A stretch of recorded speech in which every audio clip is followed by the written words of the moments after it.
Welcome to the Work Matters podcast. In each episode, talking with thought leaders and executives, Purpose Works founder Thomas Bertels explores what it takes to make work more productive, valuable, impactful, and meaningful. Let's begin the conversation.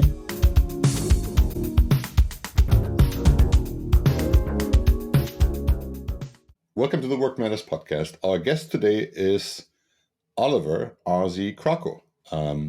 Ozzie is an assistant professor of leadership and human resource development at LSU. And Ozzie, you also specialize specifically on global leadership. So delighted to have you on the show. We have a mutual friend, right, Bob Aubrey, who introduced us. And our topic today is building global leadership skills. So when we talk about concepts like leadership, I mean, it tends to be a very Anglo-centric context for the most part, right?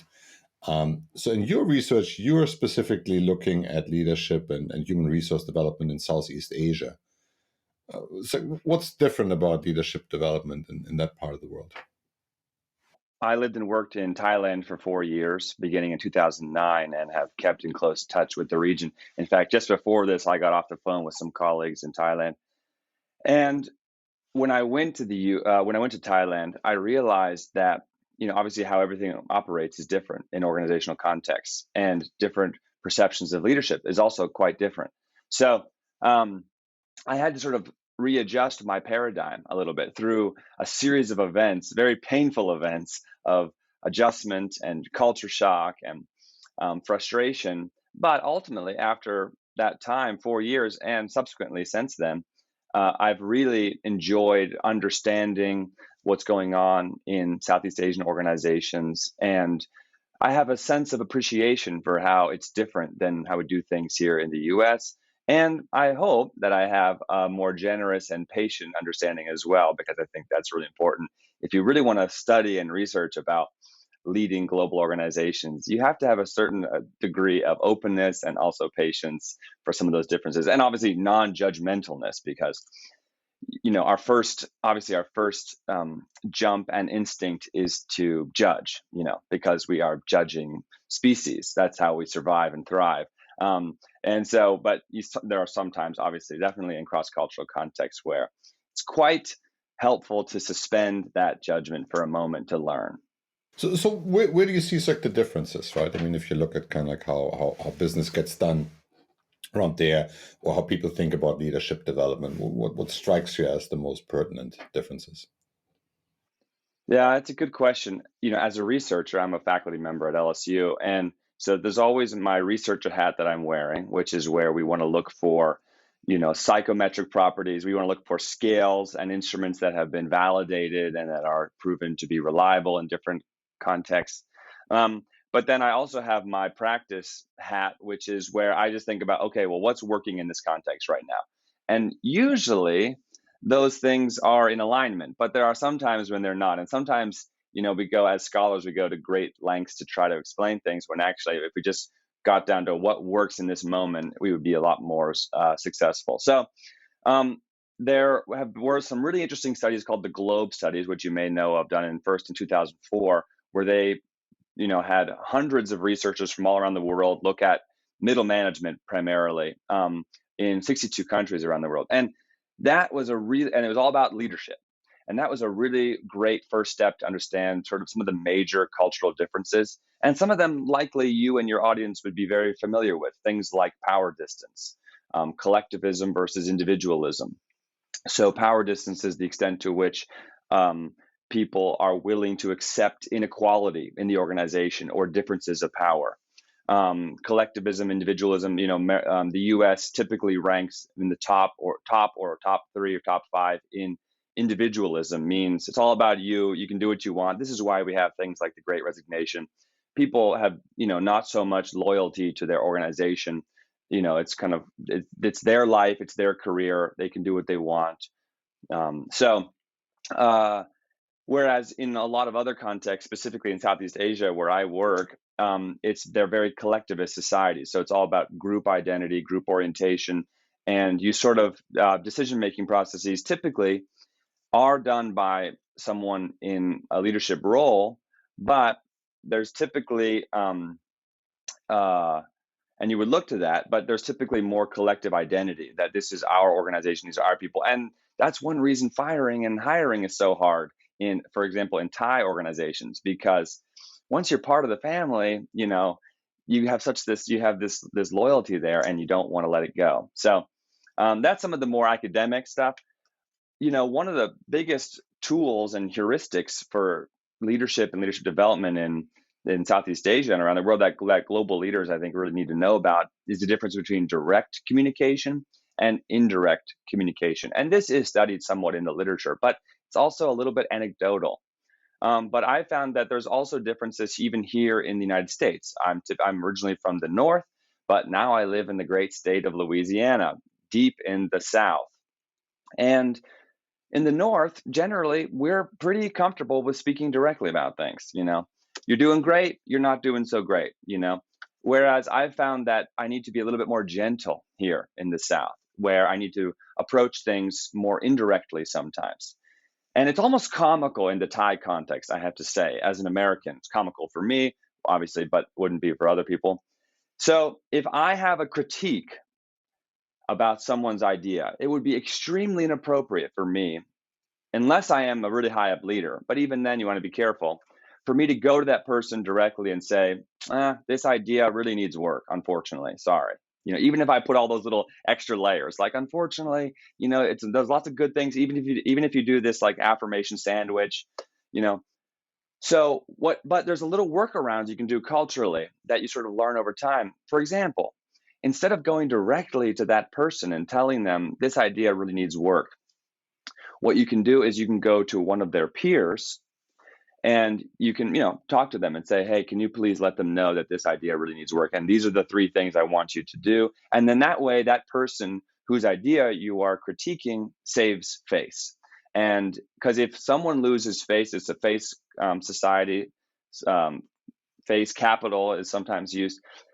If that person loses face, then the whole deal goes sour, and really it can rupture the relationship between those 2 people forever.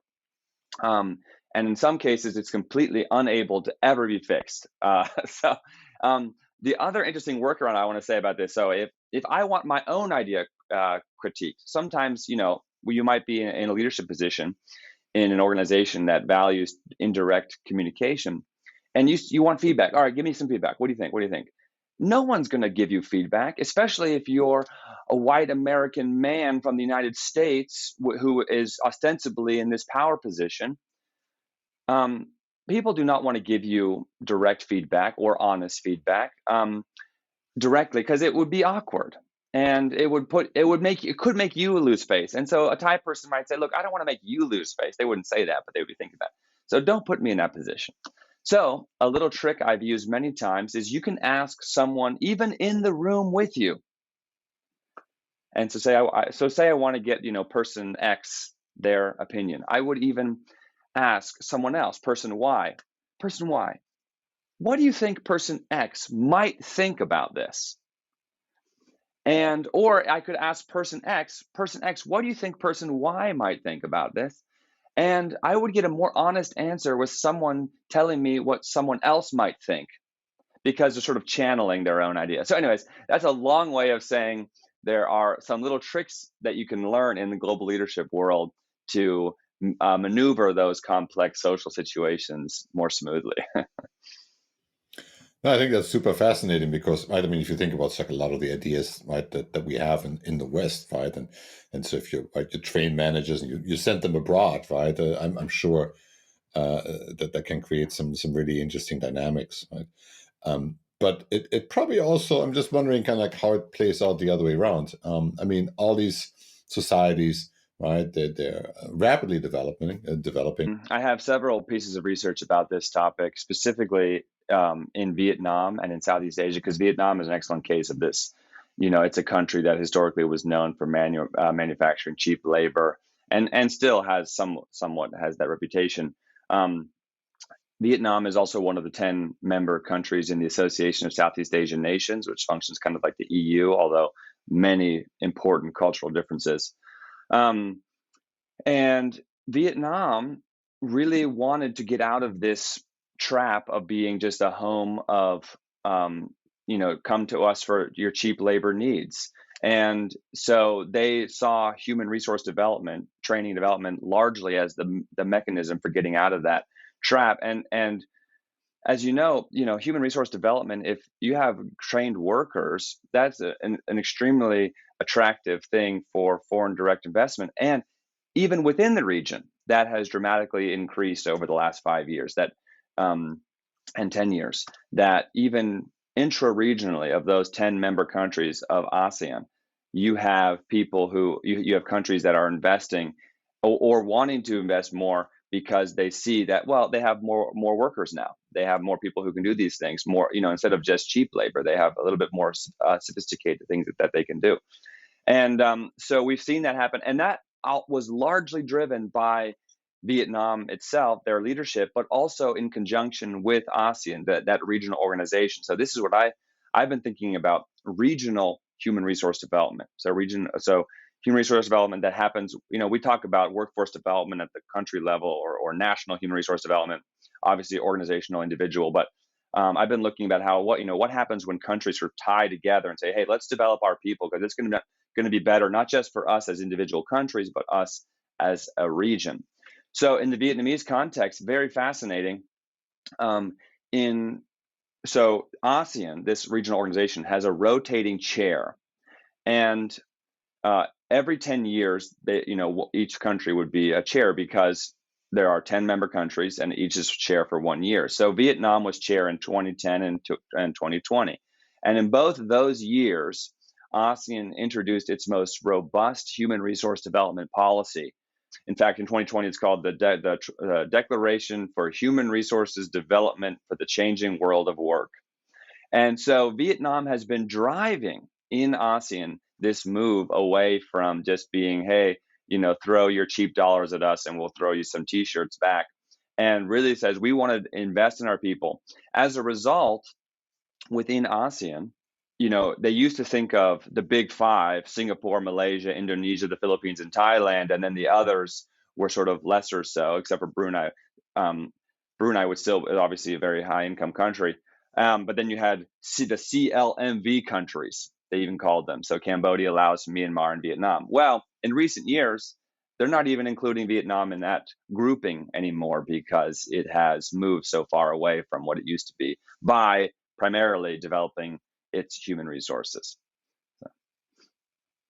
I think our attention tends to be more in the West, right? Primarily the US, right? And maybe, right, people also read about what Japan does or China does, but that's probably secondary, at least from where we sit. But I'm wondering if there's also some innovation on the edges, right, where people might in countries like maybe Laos or Cambodia, right, people just find very different solutions to right problems that we have in the West. Do you see any innovation out there that's like could be possibly re-imported into the West? It's a good question. I think maybe not in some sectors like tech, I think, but certainly in a lot of other businesses and things, I do see some innovation, and also some management styles and things. Whenever I go to Thailand or anywhere in Southeast Asia, I'm always amazed at all the unique, interesting shops. And there are certainly some cities that have that type of, unique shops and ideas. And, here in the South, unfortunately, one big, very noticeable thing when you come to, for example, Baton Rouge, is most of the shops are big chains. So in our student union, we have Chick-fil-A, we have Panda Express, we have McDonald's, and whereas other places don't. And I would say one thing you notice when you go to travel throughout Southeast Asia, there's so many interesting shops of all different kinds, that I'm like, well, why don't we have this? Why doesn't someone, a college graduate, start a shop here? And then you realize, to do so in the U.S., there are so many barriers to small business development and entrepreneurship, and so many regulations, for example. And also the cost of labor is much higher here than it is in Thailand or Southeast Asia generally. So, but it's a good question. I think a thoughtful that's one reason I think that this conversation can tie into your audience, is because, and I would encourage everyone to learn more about the world. That's really what global leadership is all about. So some of the global leadership competency models, almost all of them have some element of openness and learning. Some of the better ones, like Black and Morrison, use the word inquisitiveness. My word of choice would be curiosity. And I think some of the underlying motivation in your question is the need for us as scholars and thoughtful practitioners, business leaders, to be open and curious about the world around us, not just the world immediately in front of us, not just what are my immediate competitors are doing, especially in the globalizing world. You just certainly can't do that unless you have an extremely localized product.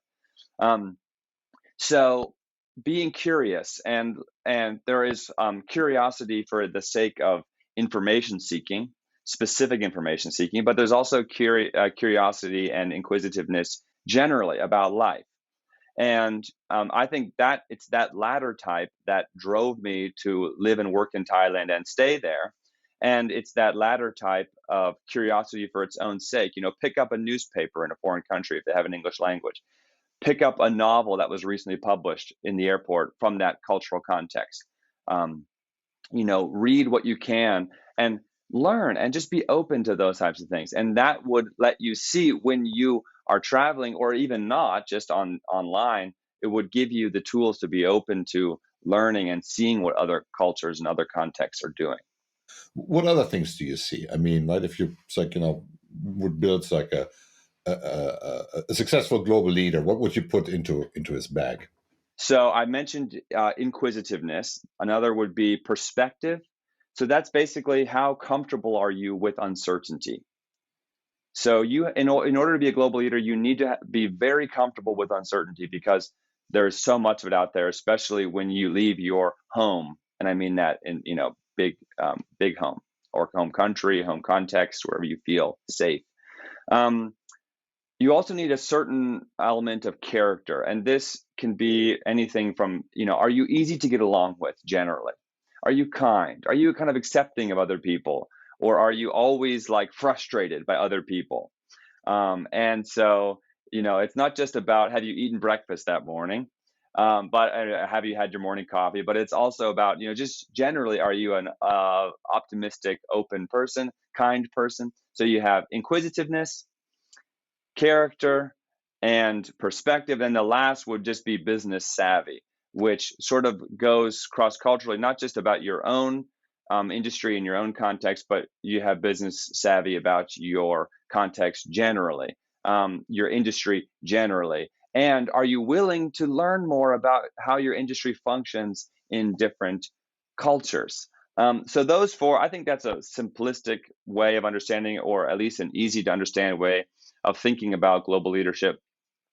When you think about developing as a global leader, the best way, as you can imagine, which research shows, is assignments in other contexts. So going, moving, and living there for a long period of time, 3 months, a month, a year, that's the best way to develop as a global leader, bar none.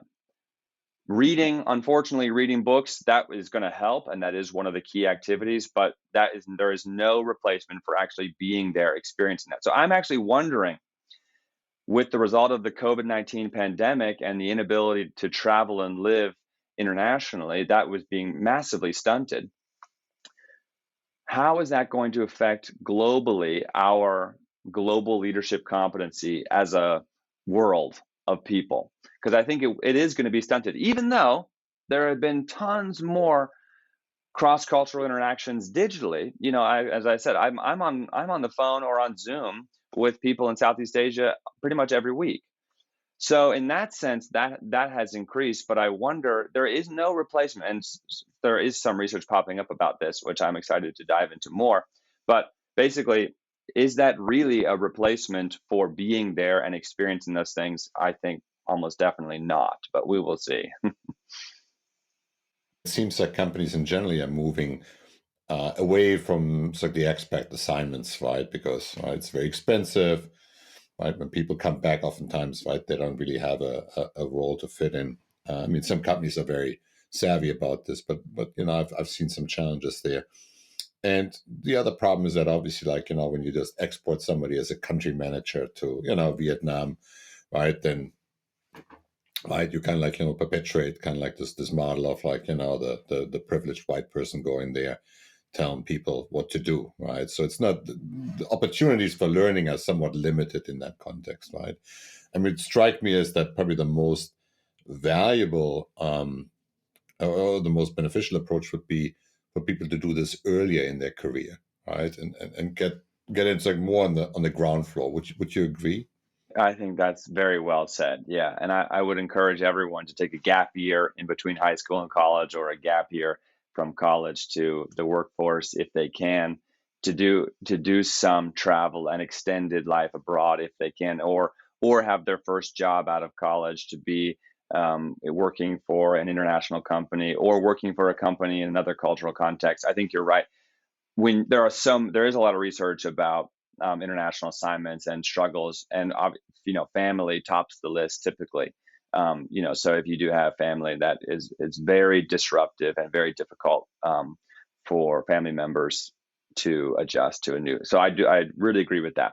And frankly, I do also agree that we should be moving away from international assignments, because they are just so fraught with problems, and not to mention they're more expensive, but they provide so many issues. But as long as companies are working together, as long as there are multinational corporations, as long as globalization continues to weave its web, then you will have the need for people to have these global leadership competencies, to be open, to be effective in communicating, to be open to different experiences. And so it's tricky. It's sort of as a catch-22. And my hope exactly is that everyone, even if you are, if you can't move, so for example, and so I have friends, for example, who take care of family members, or like an elderly family member, or their spouse has a job and they can't relocate.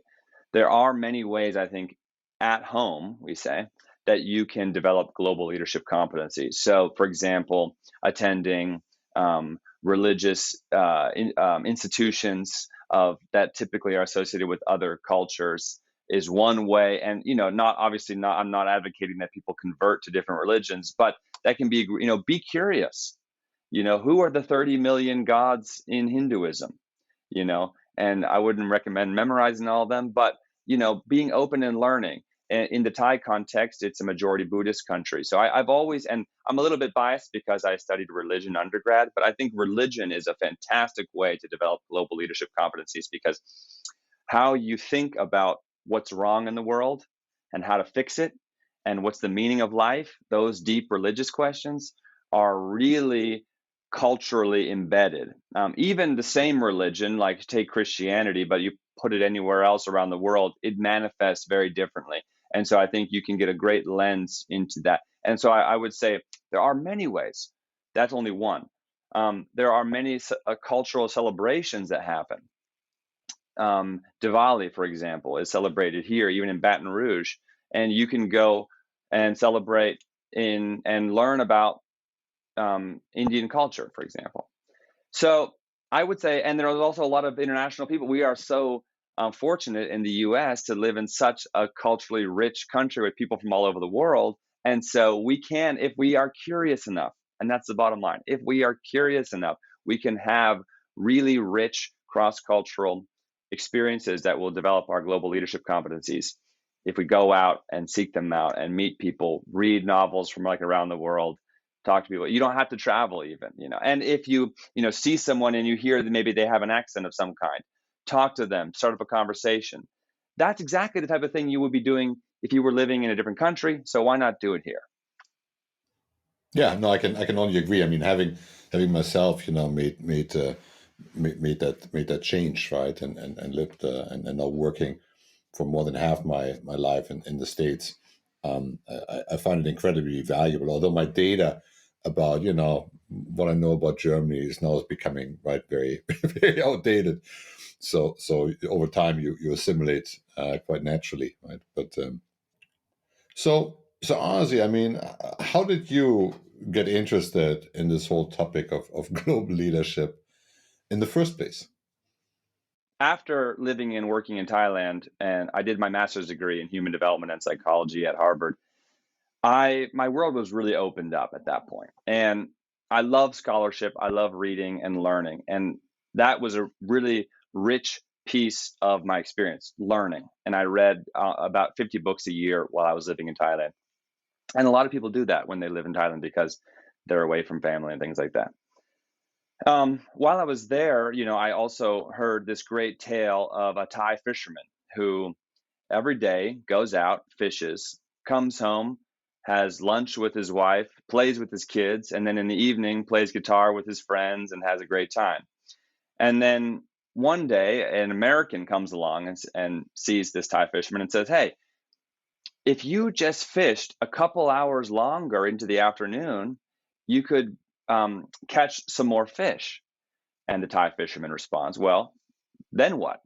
And the American says, "Well, if you had more fish, you could sell them at the market and have some extra money." To which the Thai fisherman responds, "Well, then what?"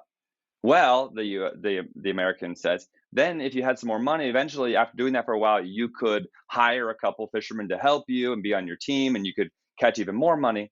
Then what?" "Well, then you could buy a boat. And if you bought a boat, then you could really get a big haul of fish in. Then what?" "Well, then if you had a boat, you could have this whole business infrastructure and have a lot of people working for you. It could be really great. Then what?" And then the American finally says, because he's getting frustrated with this Thai fisherman always saying, "Then what?" "Well, then at the end, you could, go home early from work, spend some time with your wife, play with your kids, and then in the evening, play guitar with your friends and have a great time." And I love that story because so many, our high performance work paradigm in the United States is so focused on maximizing everything and working as hard as you can to just do as much as you can. And as a result, we have massively low engagement levels, burnout, all these things which are happening at the same time as COVID, but they've been happening for a while. And if I was so taken by that idea that there are ways you can live your life. And for example, my two best friends are a doctor and a lawyer. They both make about twice as much money as I do, but they both also literally work twice as many hours as I work. And if you asked me, do I want to work twice as many hours and make twice as much money, I would say, no way. I'm very happy with my life. And so I really got into this field and into my work as a scholar because it's what I love to do. So every day I get to read books, read articles, engage with the intellectual world, read articles about research about what's going on around the world. And then I get to write books and articles and conduct studies about things that interest me. And I hope in doing so, make a useful contribution to scholarship and research. So that's how I got into this world. And and we'll see where the journey takes me. I find that very interesting because one of the topics I'm interested in is this notion of work design, right? How do you create such intrinsically motivating work? And one thing I find is that, right, there's plenty of research out there, right? We know that, beyond like a certain threshold, I think it's like $8,000, although that can't be true in the New York area. But beyond like a basic, right, a threshold, giving people more money doesn't increase their happiness. Right? And I think you also consistently find that folks in academia or research tend to have a very high degree of satisfaction with their work. So if you mentioned this high performance work system in the US, right? Was burnout and the Great Resignation. What would be a culturally appropriate remedy for that? That I think, right? If we're looking more closely at home, maybe with your vantage point of looking this to the global lens, right? What should leaders be thinking about back home to make work more motivating and rewarding for people? Yes, I have some ideas on this. First, I think leaders need to give people as much flexibility as possible. It's kind of an obvious one that we learned from COVID. We are on the cusp of just a mental health breakdown as a country. Everyone, it's not just in higher education, but it seems like everyone from people who are working 9 to 5 or people who are working for hourly all the way up to Will Smith are on the cusp of mental breakdown. So we need more space to take care of ourselves, go to the doctor. I've talked to people all the time who haven't gone to the doctor for a while, 2 years, 3 years. They haven't gotten their annual physical. And so people, their eyes are not working as well as they should be. Their ears are not working as well as they should be. They have other things going on that they haven't been able to address because they don't have that flexibility. So number one, you got to take care of their mental and physical health I think, by giving them flexibility, because people will do it if they have flexibility and they are encouraged to do so. If they are constantly under pressure of the next project, the next big due date that I have to do, the next big thing going on, then I think they're always going to put that stuff off. So that's a couple things. How much do you think that is driven by the social contract or lack thereof? Right? In other words, right? Because people, right, in other societies, I mean, I remember in some countries, it's very difficult to lay off workers, right? I mean, if you Europe, right, some places, it's virtually impossible, right? Which obviously creates some other problems from a workforce mobility perspective. But what I find is in the US, the complete absence or nearly complete absence of a social contract kind of makes work like a very existential thing, right? Any views on that? Yeah, that's really interesting. Well, I am a millennial, and so we are famous for feeling zero commitment to our organizations, and some of us even to our country or to our cities or anything. We have very little loyalty to any organizations, and that's also one reason. For example, religious, saying that you are a specific religion versus the nuns, NONE, no real affiliation, that's on the rise in the US as well. So I think you're right. There is sort of this, what's going on is a lot of people just don't feel connected or committed to organizations, institutions of any kind, you name it.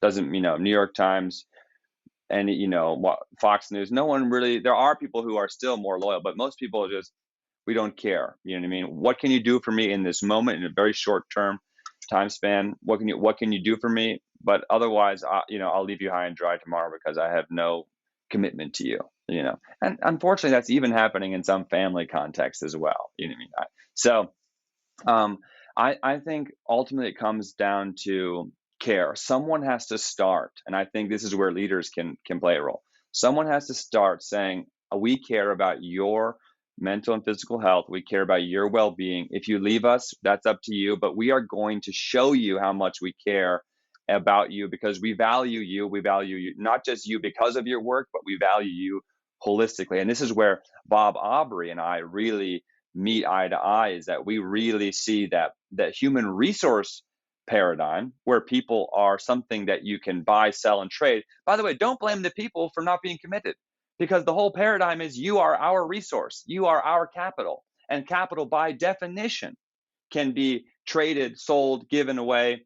And so I think we need a paradigm that says we are here to develop people, and because we recognize that we're all in this together. We got one planet, we got one group of people, so we're going to do our best, and everyone's lives are inextricably connected, so we're going to do our best to develop in everyone. And then obviously the old axiom goes, if it would be worse if we invested in our people and they left, or it'd be worse if they stayed than if they left. Did I get that right? So, what happens if you don't invest in your people and they stay, right? That's what would be worse than investing in your people and they leave. So for me, I do get fired up about this because I think it's incumbent on organizational leaders and all of us to really take care of people. And I do this as a faculty member with my students. Wonderful. Thank you so much for sharing your views, Ozzie. Really enjoyed the conversation. Thanks, Thomas. Likewise. We hope you enjoyed this discussion. If you did, be sure to subscribe, like, share, or comment. Until next time, let's make work matter.